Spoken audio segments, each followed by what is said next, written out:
ठीक है, आप लोग पढ़ करके आ गए, इसमें सीधा लोग था कि पढ़ाई के बाद नौकरियां सामने नजर आ रही थी, पढ़ाई की प्रयास किया, नौकरियों में आ गए, लेकिन जाति की बीमारी से मुक्त नहीं हो पाए और अपने समाज को एक जाति विहीन बौद्ध समाज की आकृति में ढलना पड़ेगा।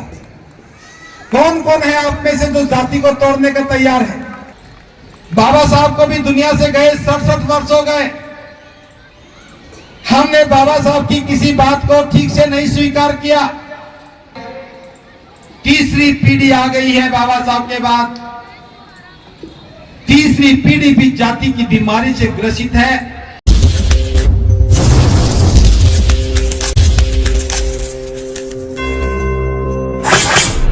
मैं घोषणा कर रहा हूं, महाकारुणिकबद्ध परम श्रद्धेय बाबा साहब डॉक्टर अंबेडकर की प्रेरणा से उपस्थित भिक्षु संघ और उपासक उपासिकाओं के समक्ष यह घोषणा की जाती है कि उपासक कृष्ण कुमार निवासी नरेला को आज से हम आजाद सिंह बौद्ध के नाम से जानेंगे। बोलो साधु साधु। दूसरी बार भी घोषणा की जाती है कि उपासक कृष्ण कुमार निवासी नरेला को आज से हम उनके नए नाम आजाद सिंह बौद्ध के नाम से जानेंगे। और तीसरी बार भी घोषणा की जाती है कि श्रद्धावान उपासक कृष्ण कुमार निवासी नरेला को आज से हम उनके नए नाम आजाद सिंह बौद्ध के नाम से जानेंगे। बोलो साधु साधु साधु। हम सब इनके उज्जवल भविष्य के लिए, श्रेष्ठ जीवन के लिए मंगल कामना करते हैं। सबका भला हो। ये समय ही हमारे लिए एक उत्सव मनाने का था। भावना आज यही है कि मनुस्मृति के खत्म होने के बाद जो भारत के संविधान से हमें जीवन मिला है, हमारे जीवन में जो उत्सव आया है, हम बाबा साहब के प्रति अपनी कृतज्ञता को ज्ञापित करें। प्रयास कोई छोटा और बड़ा नहीं होता। प्रयास करना, उसकी शुरुआत, उसे लगातार चलाए रखना बहुत हिम्मत और जज्बे का काम रहता है। तो इस काम के लिए मैं आप सबको भी साधुवाद दे रहा हूं कि एक बात पता लगता है और आप चले आते हैं और एक काम आगे बढ़ता है। आज दूसरी बात जो मैं इसमें करना चाह रहा हूं, पिछली बार भी मैंने जिक्र किया, आज फिर दोहरा रहा हूं, हमें इस व्यवस्था को भी नकारना है। बाबा साहब ने शासन व्यवस्था के तंत्र को खत्म करने का काम किया। अब हमारी जिम्मेदारी बनती है कि देश में भारत का संविधान है, इसलिए हमें लोकतांत्रिक मूल्यों को जीवन में उतारना पड़ेगा। हमें भी समता, बंधुता, न्याय और स्वतंत्रता के सिद्धांत पर काम करना पड़ेगा। समाज के बीच में जो भेद की दीवारें हैं उन्हें गिराना पड़ेगा। आप लोग नारे लगाते हैं, बौद्ध धर्म की क्या पहचान, सारे मिलकर के बोलते हैं मानव मानव एक समान। क्या ये परंपरा है?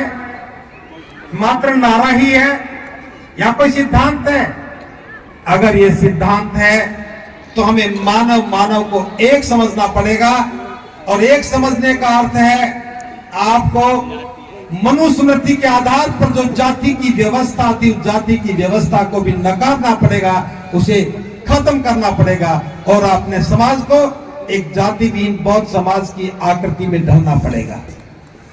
कौन कौन है आप में से जो जाति को तोड़ने का तैयार है? हाथ। शाबाश, बहुत बहुत साधुवाद। एक कैमरामैन उनको दिखा दो, उधर घुमा दो एक बार। आप देख लो, इतने लोग हैं जो जाति को खत्म करने के तैयार हैं। तो मैं आपसे एक बात कर रहा हूं, हाथ ऊपर करने में जितनी ताकत लगी, ताली बजाने में जितनी ताकत लगी, उससे कम ताकत में जाति खत्म हो सकती है। क्योंकि जाति को दीवार नहीं, जाति कोई ढांचा नहीं, जाति कोई आकृति नहीं, जाति कोई प्रकृति नहीं, जाति तो एक भाव है और आपने स्वीकार कर रखा है। अगर आज घोषणा करो, घर में जाकर के घोषणा करो, धम्म की दीक्षा लेकर के घोषणा करो और घोषणा में अपने मित्रों को, सगे संबंधियों को, रिश्तेदारों को, सबको इकट्ठा करो और दीक्षा लेने के बाद घोषणा करो कि मैं आज से बौद्ध बना हूं। मेरे सारे पर्व, मेरी सारी परंपराएं, मेरे सारे प्रतीक और मेरे आचरण सदाचरण धर्म के अनुसार होगा। मैं आज से किसी भी जाति व्यवस्था को नकार रहा हूं। मेरी कोई जाति नहीं होगी। मानव मानव एक समान बुद्ध के सिद्धांत पर मैं जीवन यापन करूंगा। प्रबुद्ध उपासक उपासिका, समय आ गया है। बाबा साहब को भी दुनिया से गए 67 वर्ष हो गए। हमने बाबा साहब की किसी बात को ठीक से नहीं स्वीकार किया। ठीक है, आप लोग पढ़ करके आ गए। इसमें सीधा लोग था कि पढ़ाई के बाद नौकरियां सामने नजर आ रही थी, पढ़ाई की प्रयास किया, नौकरियों में आ गए, लेकिन जाति की बीमारी से मुक्त नहीं हो पाए। तीसरी पीढ़ी आ गई है बाबा साहब के बाद। तीसरी पीढ़ी भी जाति की बीमारी से ग्रसित है। क्या हमारे मन में यह करुणा का भाव नहीं होना चाहिए? जब हम यहां आकर के एक आवाज के साथ कहते हैं कि बौद्ध धर्म की क्या पहचान, मानव मानव एक समान। जब तक आप जाति का इस्तेमाल करोगे, जब तक आप जाति को साथ लेकर के चलोगे, विवाह शादी में जब तक जाति को ही स्वीकार करते रहोगे, तो जब तक मनुस्मृति एक बार नहीं 1000 बार भी जल जाए तो भी कल्याण नहीं होगा। क्योंकि हमें अपमान जो मिलता है इस मानसिकता के कारण मिलता है। आज मनुस्मृति का कोई शासन नहीं है, लेकिन हम आज भी उसी स्मृति के द्वारा शासित हो रहे हैं। जब आप अपनी जाति की पैरवी करते हैं, जब आप अपनी जाति की बात करते हैं, जाति का महिमा मंडन करते हैं, जब आप अज्ञानता और अंधविश्वास में रह करके पूजा पाठ करते हैं, जब आप किसी के पास जाकर के नाम लेकर के ईश्वर का स्तुतिगान करते हैं, जब आप उन्हीं परंपराओं में बैठ करके उन परंपराओं का प्रोत्साहन करते हैं, तो मान लेना आज भी मनुस्मृति के शासन के अधीन आपका मन चल रहा है, आपका मस्तिष्क चल रहा है। अगर उत्सव मनाना है तो मन को आजाद करो, मन को स्वतंत्र करो, अपनी गुलामी की बेड़ियों को काटो। और ये बेड़ियां कोई लोहे की जंजीर में बंधी नहीं है, हमारे मन की भावनाओं में है। अगर इतना नहीं करेंगे तो आने वाली संतानें आप सभी को बुज़दिल, कायर और डरपोक कहेंगी। वो कहेंगी कि हमारे पुरखे सब कुछ उनके पास था, ज्ञान भी था, धन भी था, और दिल्ली जैसे महानगर में उनका घर भी था, गाजियाबाद और ग्रेटर नोएडा जैसे जगह पर उनके पास आलीशान मकान भी था, कपड़े भी अच्छे पहनते थे, खाना भी अच्छा खाते थे, लेकिन मानसिकता में गुलाम थे। सोच लो, आने वाली पीढ़ियों को उत्साह देना चाहते हो तो अपनी गुलामी की बेड़ियों को काटने का काम शुरू करो।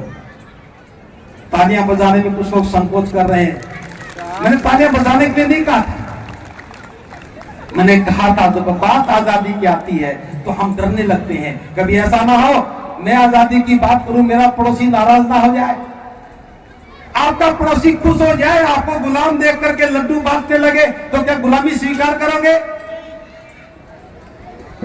अभी हमारे एक वक्ता अमन बौद्ध जी ने कहा, महिलाएं गीत तो अच्छा गा रही हैं, बाबा साहब की जय जयकार कर रही हैं, लेकिन गुलामी के प्रतीक हाथ में पहन करके उत्सव मना रही हैं।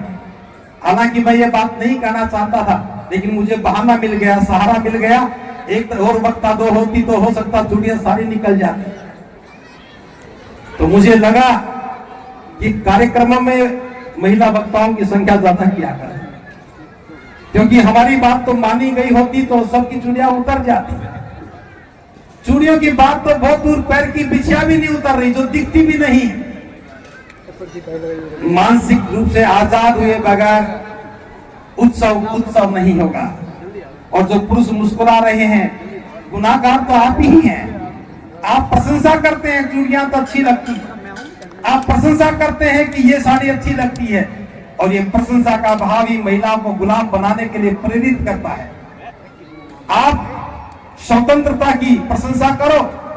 अगर कोई महिला बाल कटवा करके आए तो कहो कि आप बहुत सुंदर दिखती हो, आपके बड़े बाल अच्छे नहीं लगते थे, ये बाल अच्छे लगते हैं।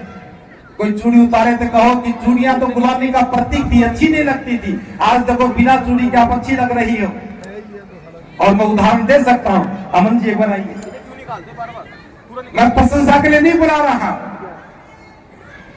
मैं हाथ दिखाने के लिए बुला रहा है, कोई चूड़ियां नहीं है, घड़ी है टाइम देखने के लिए, कोई मंगलसूत्र नहीं है। आइए जी, आप भी आइए, ऊपर आ जाओ, इनको भी देख लो।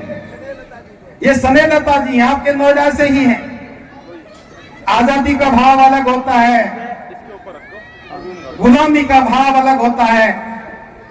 इसलिए मैं कहना चाहूंगा कि हमें इस धम्म उत्सव को आजादी के उत्सव में बदलना चाहिए। और आज इनको भी देखिए, आपके नोएडा की रहने वाली है, चूड़ियां भी नहीं है, गुलामी के प्रतीक भी नहीं है, सफारी पहन करके स्वतंत्रता के भाव में आज इस उत्सव का हिस्सा बनी है। इनको देखिए, कितनी महिलाएं हैं, एक नहीं, यहां बहुत सारी महिलाएं हैं। बस मैं एक बात और कहकर के बात को विराम दूंगा। इसी भाव को आगे बढ़ाने के उद्देश्य से एक मैं सूचना आपको देना चाह रहा हूं। 18 मार्च 1956 में बाबा साहब इसी दिल्ली से चल करके आगरा में गए थे। अब दिल्ली से बाबा साहब कहां कहां गए, दिल्ली वालों को तो कुछ लेना नहीं। नोएडा वाले दिल्ली वालों के बड़े भाई छोटे भाई हैं, इनको भी कुछ लेना नहीं, लेकिन आगरा वालों ने तो जिम्मेदारी को समझा है। 18 मार्च को बाबा साहब के आगमन की स्मृति में प्रति वर्ष वहां एक बहुत बड़ा धर्म कारवां होता है। पिछले वर्ष तो बुद्धा पीस मार्च भी हुआ था। प्रतिवर्ष हम उस कार्यक्रम को किसी न किसी उद्देश्य के लिए आयोजित करते हैं। एक बार हमने युवाओं के लिए किया, एक बार महिलाओं की आजादी के लिए किया, एक बार व्यापार को स्थापित करने के लिए किया, एक बार बाबा साहब का लिखा हुआ खुद उनके धम्म ग्रंथ को स्टील के पन्नों पर अंकित करके दुनिया की सबसे भारी पुस्तक बनाने के रूप में किया। एक बार बाबा साहब का हमने 125वां जन्मदिन मनाया। 1,25,000 लोगों ने एक साथ बैठ करके धम्म ग्रंथ को पढ़ा। सारी बातें तो मुझे भी याद नहीं आ रही, क्योंकि याददाश्त थोड़ी कम हो गई। फिर भी इस बार जो 18 मार्च आ रहा है, मैं आपको बताना चाह रहा हूं, इस बार का 18 मार्च हम महिलाओं की आजादी को दोबारा से समर्पित करने के लिए मना रहे हैं। इस बार का कार्यक्रम महिलाओं की आजादी को समर्पित होगा और उसका थीम है, बाबा साहब ने कहा था कि मैं किसी भी समाज की प्रगति इस बात से मापता हूं कि उस समाज में महिलाओं की स्थिति कैसी है। अगर कोई नोएडा में आकर के बाबा साहब मापने लग जाए कि समाज की प्रगति कैसी है, तो फिर उन्हें 56 से पहले का ही समाज याद आएगा, क्योंकि घर तो सुंदर बन गए, जीवन सुंदर बनाने के लिए कोई काम नहीं किया। हम चाहते हैं कि अब ये बाबा साहब का सूत्र, समाज की प्रगति को मापने का पैमाना घर घर में जाना चाहिए, ताकि हम 18 मार्च को खड़े होकर के कह सके कि बाबा साहब मापो, आज समाज की प्रगति को मापो। ये लाखों महिलाएं बता रही हैं कि आपके बताए हुए पद चिन्हों पर चल करके हम जीवन को सुंदर बना पा रही हैं, हम स्वतंत्र बना पा रही हैं। तो इस बार महिलाओं की आजादी को समर्पित यह कार्यक्रम होगा। मैं बाबा साहब की बात दोहरा रहा हूं। 1956 में बाबा साहब ने कहा था उसी आगरा की धरती पर कि हमें अपनी गुलामी की जो मानसिकता है इसको नकारना होगा।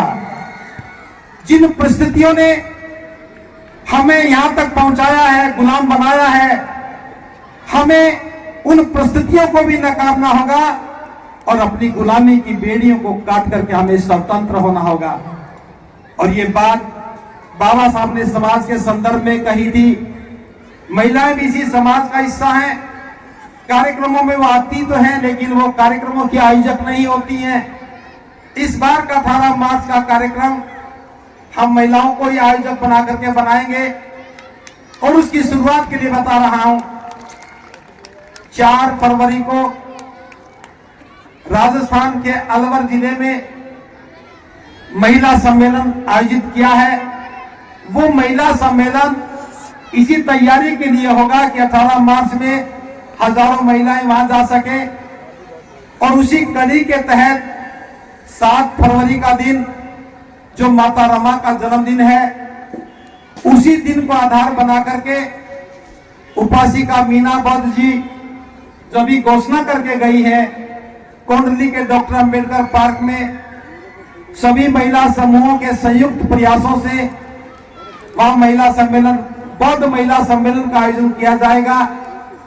तो मेरा आमंत्रण है आयोजक टीम की ओर से, आप सभी लोग जो मेरी बात को सुन रहे हैं, अपने अपने घर में जितनी भी महिलाएं हैं, उन सबको कुंडली वाले कार्यक्रम में जो 7 फरवरी को होना है, उसमें जाने के लिए तैयार करें। एक बात का ध्यान रखना है, सभी महिलाएं श्वेत वस्त्र पहन करके आए, हो सके तो सफारी पहनो। ये सफारी बेचने वाले बैठे हैं, हो सके तो सूट पहनो, सूट बेचने वाले भी बैठे हैं। और मेरी बात नहीं मानो तो कुछ भी पहनो। मैंने 2 ही बातें कही हैं, या तो सफारी पहनो या सूट पहनो। अगर मेरी बात ना माने तो जो आपकी मर्जी सो पहनो, लेकिन सफेद पहनो। सफेद कपड़े पहन करके आना है और उपासक भी सफेद कपड़े पहन करके आए जब तक सर्दी कम हो जाएगी। क्योंकि मैं जानता हूं सफेद कोट मिलते तो हैं, लेकिन फरवरी के महीने में ज्यादा पैसा खर्च करना ठीक नहीं है। सभी को सफेद कपड़े में आना है। और इस बार हमारा प्रयास होगा कि 18 मार्च को 1 लाख महिलाओं को हम आगरा के उस मैदान में आमंत्रण दें और सारा कार्यक्रम पूर्ण रूप से महिलाओं को समर्पित होगा। 1000 से ज्यादा महिलाएं जो नेतृत्व को अपने हाथ में लेकर के इस प्रचार अभियान में उतरेंगी। सभी पुरुषों से अनुरोध है, आज तक के सारे कार्यक्रम आप लोग करते आए हैं और महिलाएं आपके साथ खड़ी हो जाती थी। इस बार थोड़ा गियर बदल देना, महिलाएं खड़ी हुई हैं तो आप उनके साथ खड़े हो जाना, क्योंकि समाज अकेली महिलाओं से, अकेले पुरुषों से नहीं बनता है। और यह भी कह रहा हूं, जो नेतृत्व करता है उनसे, उस कार्यक्रम में बिना चूड़ियों के आना, वरना लोग मुझे कहेंगे बंटे जी झूठा आंदोलन चला रहे हो। कपड़ों के रंग बदलने से जीवन नहीं बदलते, गुलामी की बेड़ियां टूटने से जीवन बदलते हैं। मैं मीना बद्ध जी की टीम से भी कहना चाहूंगा, कौशाम्बी की टीम से भी कहना चाहूंगा, गाजियाबाद की प्रबुद्ध भीम महिला मंडल से भी कहना चाहूंगा,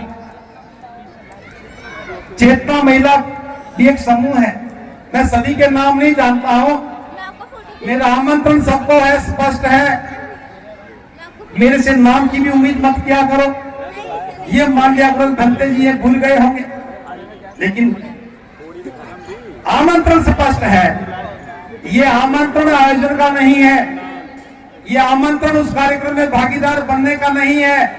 ये आमंत्रण अपनी आजादी की आवाज को बुलंद करने का आमंत्रण है। और ये महिलाओं की जिम्मेदारी है कि वो अपनी आजादी के आंदोलन को नेतृत्व प्रदान करें और अपनी आवाज को बुलंद करें। बस इन्हीं शब्दों के साथ एक छोटी सी बात और कहना चाहूंगा, कोई भी कार्यक्रम बिना सहयोग के नहीं होता है। 7 फरवरी को महिलाएं जो कार्यक्रम कर रही हैं, सभी पुरुषों को बड़ा अनुभव है कार्यक्रम करने का, तो कुछ साधन संसाधन देकर के उनका सहायता करना, खाने की व्यवस्था में, टेंट की व्यवस्था में भागीदार बनना, ताकि वो कार्यक्रम को ठीक से कर सके। और ये कार्यक्रम भी इस बार बिना संसाधनों की हुआ है। मुझे ये तो नहीं पता कि इनके पास कितना आया कितना नहीं आया, लेकिन ये पता है इनके पास आया बहुत कम है। ये तो हम थोड़ा सा सहारा देते रहे, खड़े रहो, चिंता मत करो, हम पीछे खड़े हैं। मैं पीछे खड़ा हूं, ये बात तो ठीक है, लेकिन मैं भी आपको आगे कर रहा हूं, थोड़ा इनका सहारा बन जाओ। जाने से पहले थोड़ा थोड़ा अंशदान दे करके जाना, ताकि ये मुझे ना कहे कि भंते जी इस बार घाटा हो गया। घाटा होगा तो भी आप ही को पूरा करना है। आज ऐसे नहीं मानेंगे तो फिर वैसे मांगूंगा। तो अच्छा है कि इनको कोई तकलीफ ना हो, अगला कार्यक्रम इससे बेहतर बन करके आए। और 18 मार्च के लिए भी, क्योंकि आयोजन बड़ा है, लाखों लोगों का कार्यक्रम होता है, 2 दिन का कार्यक्रम है।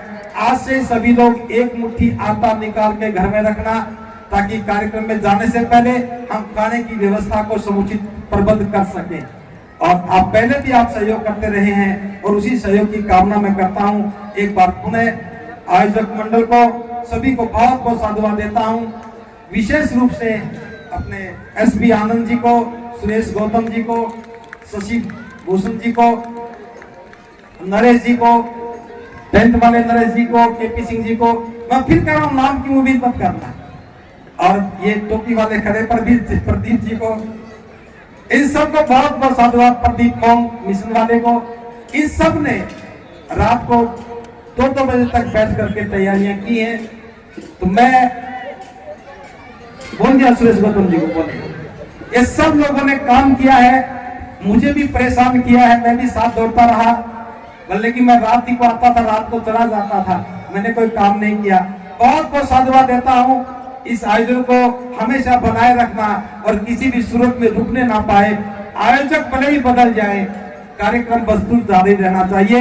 इन्हीं शब्दों के साथ बहुत बहुत साधुवाद।